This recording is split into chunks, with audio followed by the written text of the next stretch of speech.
അസ്സലാമു അലൈക്കും. ഒരു വാളക്കറി വെക്കാൻ വേണ്ടിയിട്ട് കേട്ടോ ഒരുങ്ങിക്കണം. അപ്പോൾ അതിന് ചട്ടി വെച്ചിട്ട് ചെറിയ ഉള്ളിയട്ട കൂടുതലിട്ടിട്ടുള്ള അതും ഇഞ്ചിയും വെളുത്തുള്ളിയൊക്കെ വഴറ്റിക്കൊണ്ടിരിക്കുകയാണ്. വാള എന്ന് പറയുമ്പോൾ പിന്നെ വളർത്തു വാളയാണ് കേട്ടോ. ഇവിടെ മക്കളൊക്കെ കൂടിയിട്ട് ഒരു കുളം ഉണ്ടാക്കിയതിൽ വളർത്തിയിരുന്ന വാളയാണ്. അപ്പോൾ അത് കിട്ടി നോക്കുമ്പോൾ ഒന്ന് കറി വെക്കാൻ വേണ്ടി ഒരുങ്ങിയതാണ്. അപ്പോൾ അത് ഇഞ്ചിയും വെളുത്തുള്ളിയും ചെറിയ ഉള്ളിയൊക്കെ വഴന്ന് വന്നിട്ടുണ്ട്. അപ്പോൾ അതിലേക്ക് നമുക്ക് തക്കാളി ഇടാം.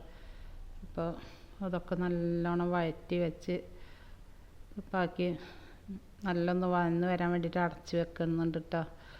അപ്പോൾ ഇതാ ഒരുവിധമൊക്കെ തക്കാളിയൊക്കെ നല്ല വെന്തുടഞ്ഞ് വരുന്നുണ്ട്. അപ്പോൾ അതിലേക്ക് മുളക് പൊടി കുറച്ചിട്ടിട്ടുണ്ട്. ഒരു 2 ടീസ്പൂണ് മുളക് പൊടി ഇട്ടിട്ടുണ്ട്. ടീസ്പൂണാണ് വെച്ചാൽ കുഞ്ഞ് ടീസ്പൂൺ കേട്ടോ, അതുകൊണ്ട് 2 ടീസ്പൂൺ എന്ന് പറഞ്ഞ്. പിന്നെ മുളക് പൊടി, മഞ്ഞൾപ്പൊടി, കുറച്ച് മല്ലിപ്പൊടിയും കൂടെ ചേർത്ത് കൊടുക്കാം. അപ്പോൾ എല്ലാവർക്കും അറിയുന്നുണ്ടാവും കറിയൊക്കെ ഉണ്ടാക്കണത്. അപ്പം ഞാൻ എങ്ങനെ ഉണ്ടാക്കണമെന്നുള്ളൊരു ഇതിൽ ഇട്ടതാണ് വീഡിയോ. അപ്പം നമ്മൾ ഈ മസാലയൊക്കെ നല്ല ഒന്നുണ്ട് വെന്ത് വരാൻ വേണ്ടിയിട്ട് കേട്ടോ. അങ്ങനെ വെള്ളം ചേർക്കണതിൻ്റെ മുന്നേ ആ പച്ചമണമൊക്കെ ഒന്നാണ്ട് മാറിക്കിട്ടും. നമ്മളിങ്ങനെ ഒന്ന് ഇതാക്കി എടുത്തിട്ടുണ്ടെങ്കിൽ ആ തക്കാളിയിലൊക്കെ ഇട്ടിട്ടൊന്നുകൊണ്ട് വഴറ്റിയിട്ടുണ്ടെങ്കിൽ എന്നതിൻ്റെ ശേഷം മാത്രം പുളി പിഴിഞ്ഞ് കൊടുക്കുക. അങ്ങനെയാണെങ്കിൽ കറിക്കൊരു പ്രത്യേക ടേസ്റ്റ് കേട്ടോ. ആ വാളൊക്കെ നമ്മൾ നന്നാക്കി കഴുകി വൃത്തിയാക്കി വെച്ചിട്ടുണ്ട്. വാളനെ ക്ലീനാക്കി എടുക്കാൻ കുറേ സമയം വേണമായിരുന്നു. അപ്പോൾ അതൊന്നും വീഡിയോയിൽ ചേർത്തിട്ടില്ല. കാരണം ഈ വളർത്തു വാളയല്ലേ. അപ്പോൾ അതിൻ്റെ മേലെ ആ കറുത്ത കളറൊക്കെ പോകാൻ വേണ്ടിയിട്ട് നല്ലോണം ഒരുതി ക്ലീനാക്കാൻ സമയം എടുത്ത്. അപ്പോൾ അത് കഴുകി ക്ലീനാക്കി വെച്ചിട്ടുണ്ട്. അപ്പോഴത്തേക്ക് നമുക്ക് ഇതൊക്കെ ഒന്ന് സെറ്റാക്കി പുളിയൊക്കെ പിഴിഞ്ഞിട്ടുണ്ട്. ഇനി ഇതൊന്ന് നല്ലോണം തിളച്ച് അതൊക്കെ ഒന്ന് എല്ലാം കൂടി ഒന്ന് മിക്സായിട്ടൊന്ന് നല്ല എരിവും പുളിയൊക്കെ പിടിച്ച് വന്നതിൻ്റെ ശേഷം നമ്മൾ മീനിടുക കേട്ടോ. അപ്പോൾ ഈ ഇളക്കണ നമ്മൾ ഇങ്ങനത്തെ നോൺ സ്റ്റിക്ക് പാത്രത്തിൽ ഇളക്കാൻ പറ്റിയ കയ്യിലുകളുണ്ടല്ലോ, ഞങ്ങൾ കാട്ടിൽ നിന്ന് മേടിച്ചത് കേട്ടോ. 7 എണ്ണം കൂടിയിട്ട് ചെറിയ ഒരു പ്രൈസിന് കിട്ടിയതാണ്. അപ്പോൾ അതിൻ്റെ വീഡിയോ കൂടി ഇതിൻ്റെ ലാസ്റ്റ് ഉണ്ട്. അതുകൊണ്ട് വീഡിയോ ഫുള്ളായിട്ട് കാണാനാണെങ്കിൽ അതും കൂടെ കാണാം. അപ്പോൾ 7 എണ്ണം ഒരുപോലത്തെ അല്ല, പല ടൈപ്പിലുള്ളതാണ്. നമുക്ക് പലതിനും യൂസ് ചെയ്യാൻ പറ്റിയതാണ്. അപ്പം ഇനി നമുക്ക് കറിയൊക്കെ നല്ല വറ്റി വന്നിട്ടുണ്ട്. അപ്പം ഇനി നമുക്ക് മീനും കൂടെ ഇട്ടിട്ട്, മീൻ വാളയുടെ തലയാണ് കൂടുതലിട്ടാൽ, തലക്കറിയാണ് ടേസ്റ്റ് കൂടുതൽ. അപ്പോൾ അതുകൊണ്ട് തലയാണ് കൂടുതലും ഇട്ടിട്ടുള്ളത്. ബാക്കിയൊക്കെ ഞങ്ങൾ ഫ്രൈ ചെയ്യാൻ വേണ്ടിയിട്ട് എടുത്തിട്ടുണ്ടായിരുന്നു. അപ്പോൾ അത് ഒന്ന് ചെറുതായിട്ടൊന്ന് ഇളക്കിയിട്ട് നമുക്ക് കുറച്ച് നേരം ഒന്ന് അടച്ച് വേവിച്ച് എടുക്കട്ടോ.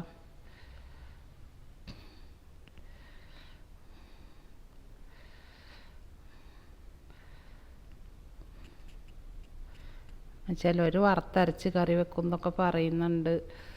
അപ്പോൾ ഞങ്ങൾ എങ്ങനെയാണ് വെക്കാനിട്ടോ. അപ്പോൾ ഓരോരുത്തരും ഓരോരോ രീതിക്കല്ലേ. അപ്പം നമുക്ക് വേപ്പിൻ്റെ ഇലയൊക്കെ വെച്ചിട്ട് നമുക്ക് കുറച്ച് നേരം അടച്ച് വെച്ചിട്ടൊന്ന് വേവിക്കട്ടോ. ചെറിയ തീയിൽ വെച്ചിട്ട് നല്ലൊന്ന് വറ്റി വരട്ടെ. കൂടുതൽ കറിയാക്കാതെ വറ്റിച്ചെടുക്കുകയാണ് കേട്ടോ.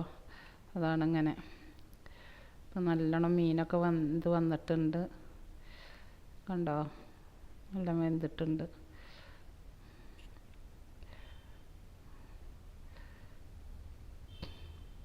എൻ്റെ വീഡിയോ ആദ്യമായിട്ട് കാണുന്നവരാണെങ്കിൽ ഒന്ന് സബ്സ്ക്രൈബ് ചെയ്യുക, ഷെയർ ചെയ്യുക, ലൈക്ക് ചെയ്യുകയൊക്കെ ചെയ്തിട്ടൊന്ന് സപ്പോർട്ട് ചെയ്യണം കേട്ടോ. അപ്പോൾ കുറച്ച് പച്ച വെളിച്ചെണ്ണയും കൂടെ മീതെ ഒഴിച്ചിട്ട് നമുക്ക് അടച്ച് വെക്കാം. അങ്ങനെ കുറച്ച് സമയം അങ്ങനെ അടച്ച് വെച്ചിട്ട് വിളമ്പണി കുറച്ച് നല്ല ഇതാട്ടോ. അപ്പോൾ അതാ ആ കയലിൻ്റെ സാധനം നമ്മളൊന്ന് പൊട്ടിച്ചെടുക്കാൻ പോവാം. വീഡിയോ എടുക്കുകയാണ് കേട്ടോ. അത് നിങ്ങൾക്ക് കാണിച്ചു തരാമല്ലോ എന്ന് വിചാരിച്ചിട്ടാണ് ഈ വീഡിയോ ഇട്ടിട്ടുള്ളത്. ഫ്ലിപ്കാർട്ടിൽ നിന്നാണ് ഞങ്ങൾ മേടിച്ചത്. അത് കടയിൽ പോയിട്ട് ഞാൻ ഒരു കയലിനൊക്കെ ഇങ്ങനെ നോൺ സ്റ്റിക്കിൽ ഇതാക്കാൻ പറ്റിയ ഒരു അവർക്ക് വില വെച്ച് നോക്കുമ്പോൾ തന്നെ നല്ല റേറ്റാണ് പറഞ്ഞത്. അപ്പോൾ ഇത് 7 ഐറ്റം കൂടി ഒരുമിച്ച് കിട്ടുക എന്ന് പറയുമ്പോൾ നല്ലൊരു ഇത് തോന്നി. അതാണ്ടാണ് നിങ്ങൾക്ക് വീഡിയോ ഇട്ടത്. അപ്പോൾ അത് കയ്യിലായിട്ട് ഉപയോഗിക്കാൻ പറ്റിയതുണ്ട്, ചട്ടകമായിട്ട് ഉപയോഗിക്കാൻ പറ്റിയതുണ്ട്, പിന്നെ പലഹാരം കോരാൻ പറ്റിയ ഇതുള്ള അത് ഹോൾസ് ഉള്ളതുണ്ട്. അതാ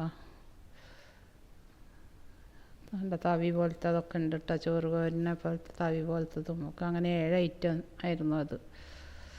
അപ്പോൾ ഇതൊക്കെ ഇത്രയേ ഉള്ളൂ ഇന്നത്തെ എൻ്റെ വീഡിയോ. ഇഷ്ടമായവരൊന്ന് സബ്സ്ക്രൈബ് ചെയ്യണം കേട്ടോ. അടുത്ത വീഡിയോയിൽ കാണാം.